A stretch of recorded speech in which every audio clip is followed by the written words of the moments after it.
Je pense encore à ma mère en quittant Nazareth. Je pense à mon enfance, à la vie en famille, aux jours heureux.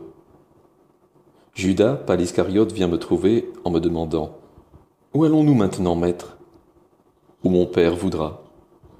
N'as-tu aucun projet? Ou ne t'inquiètes-tu pas de l'endroit où nous allons et de la raison pour laquelle nous y allons? Demande-t-il. Je laisse cela à mon père, il me guidera où il souhaite que je sois. Il me conduira à ce qu'il demande de moi et il me montrera ce que je dois faire. Seigneur, je suis étonné devant ta confiance. J'aurais de la difficulté à être ainsi, dit Judas. Mais tu me suis actuellement, sans douter. Tu me suis où que j'aille et tu espères bien que je te conduirai sur la bonne voie. Ainsi, tu vois, sans le savoir, tu te fies déjà à moi et tu as confiance en moi, mais tu ne le comprends pas. Cela témoigne d'une vraie foi parce que cela vient de ton cœur sans que tu doutes, sans que tu proclames fièrement combien ta foi est forte. Celle-ci est là, elle est forte. Elle est évidente pour tout le monde excepté pour toi. C'est ainsi qu'est la foi.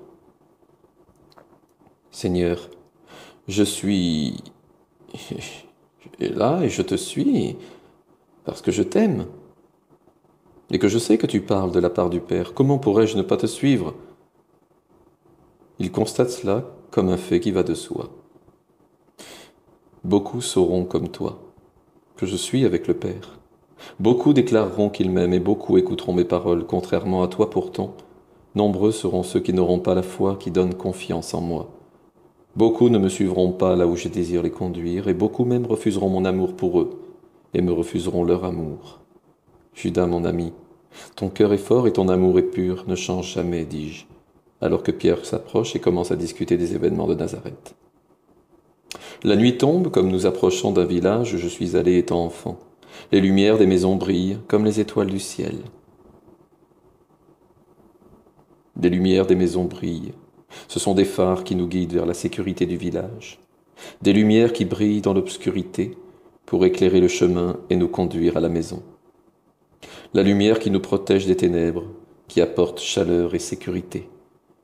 Pourquoi quelqu'un voudrait-il quitter la lumière? Nous entrons dans le village et nous nous rendons à l'auberge pour y trouver un endroit où passer la nuit.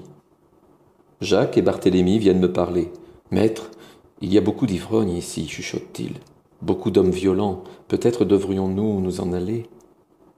Jacques ajoute: « Est-ce que nous repartons? C'est un peu inquiétant ici, Seigneur. » Je leur réponds tranquillement: « Nous devons être là où règne la confusion et le péché, car ce sont ces gens qui ont le plus besoin de notre aide.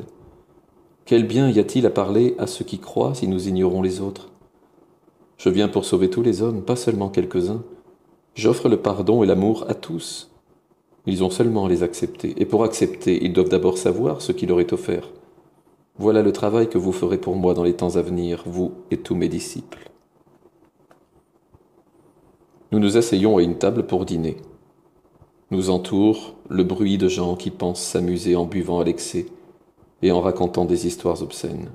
« Maître, dit Pierre, n'est-ce pas triste de voir tant de gens chercher la consolation dans le vin, quand ils pourraient trouver le vrai réconfort en Dieu? »« Que dis-tu » crie un homme qui est assis à une table derrière nous. « Qui es-tu pour nous critiquer » dit-il en se levant, l'air furieux et prêt à se battre. Pierre se lève. « Je ne voulais pas t'offenser, mon ami, pardonne-moi, je t'en prie. »« Te pardonner, grande l'autre? Tu es là à critiquer, et de plus tu es un poltron ?»« Je ne voulais pas t'offenser. Nous ne sommes ici que pour nous reposer et manger. Ne t'énerve pas, je te prie. »« Un poltron qui n'a pas de moelle dans les os, réplique l'autre en poussant Pierre. Je vois Pierre rougir et je sais qu'il va éclater d'un moment à l'autre. Pierre, assieds-toi, dis-je tout bas, en me dressant à côté de lui. Veux-tu te battre, dit l'homme. Non, je ne veux pas me battre avec toi. Je veux seulement t'aider. Je vois la lutte à l'intérieur de toi. Je vois comment il faut que tu te fâches pour faire tes preuves. Ton père préférait ton frère quand tu étais enfant, et je vois comment tu essaies maintenant de te prouver à toi-même que tu es un homme fort, digne de l'amour de ton père. Je lui pose la main sur l'épaule tandis qu'il reste debout, là, désorienté. Je t'aime, et ton vrai Père des cieux t'aime. Trouve la paix en Dieu, mon ami.